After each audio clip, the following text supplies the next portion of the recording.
Berakhir sudah jejak nakal Sony Cahyono 34 tahun sebagai pencopet.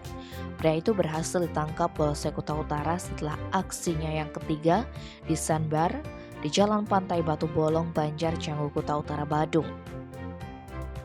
Kapolsek Kuta Utara Kompol Putudiah Kurniawan dari didampingi Kanit Reskrim Ibtu Amir menjelaskan pengungkapan kasus ini atas laporan seorang wanita asal Prancis bernama Clara Lisa Lagadec 22 tahun.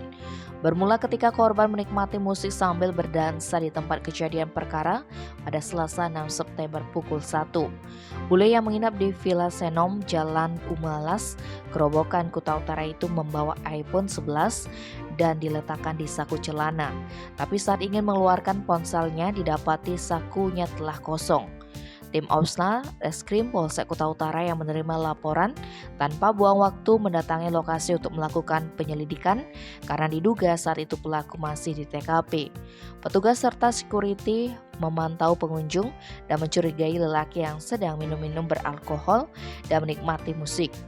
Selanjutnya aparat mengamankan pria asal Jember, Jawa Timur itu dan menggeledah badannya. Benar saja ditemukan iPhone milik korban di sakunya. Sehingga Sony tak bisa mengelak dan mengakui perbuatannya sebagai pencopet. Bahkan ia mengatakan sudah 3 kali beraksi, modus operandinya dengan berlagak sebagai pengunjung, kemudian menyasar turis yang sedang asik menikmati musik. Atas perbuatannya, Sony disangkakan pasal 363 KUHP tentang pencurian dengan pemberatan. Terancam pidana penjara paling lama 7 tahun.